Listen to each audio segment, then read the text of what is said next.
Hi, my name is Aurora Beans, and today I will be talking to you about the interview I had with Dr. Adrian Fisher.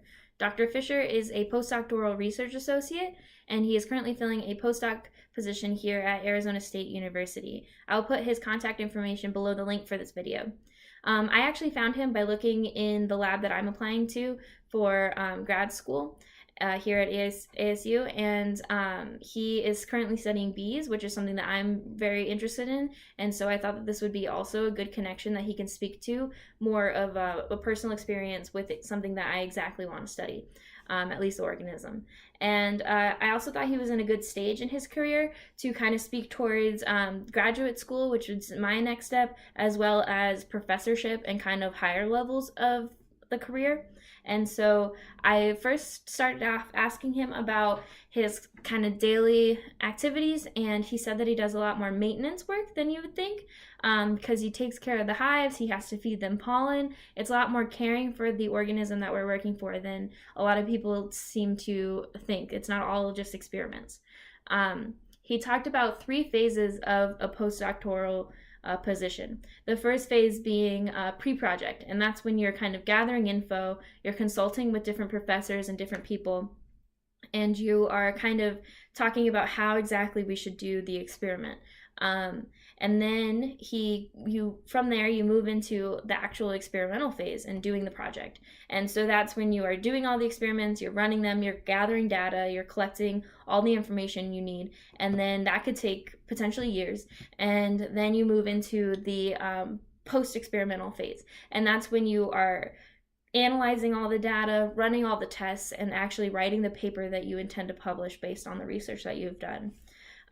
So I actually talked a little bit about him about pay and salary, and he says he wanted to let me know that grad school is kind of on the lower end. You have to be aware of your money and be a little bit more frugal, and their average is about $18,000 to $22,000. And since that's my next step, he wanted to tell me kind of a little bit about that and the lifestyle that he led when he was in grad school.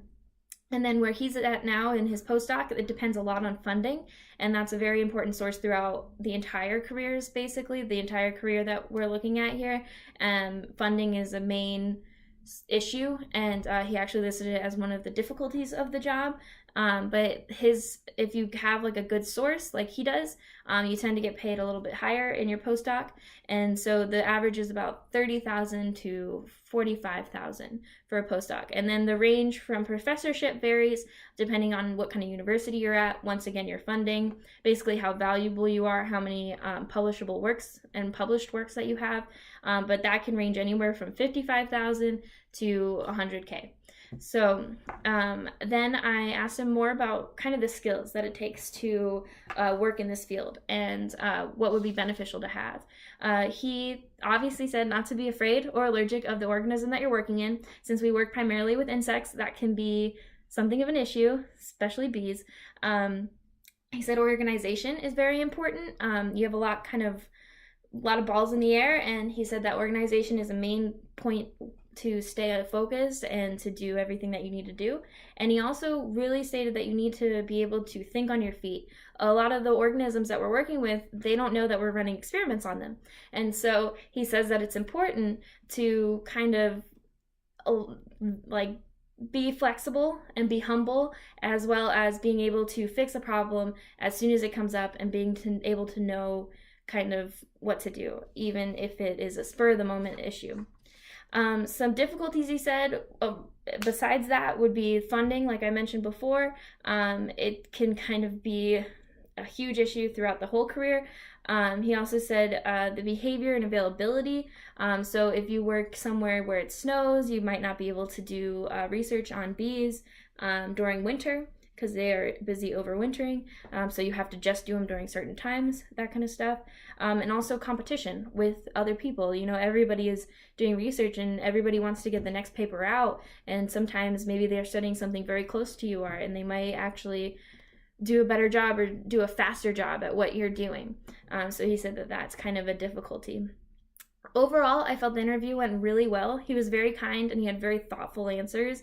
It really cleared up a lot of worries and questions that I had regarding this career. And it also solidified a lot of what I knew about the career, but kind of gave it more focus. And I thought that I thought it was a long road, but you can make it shorter by publishing more papers and doing more things. And so that was something that he taught me that I didn't really realize, that even though it's a super long process, you can still kind of make it faster. Thank you.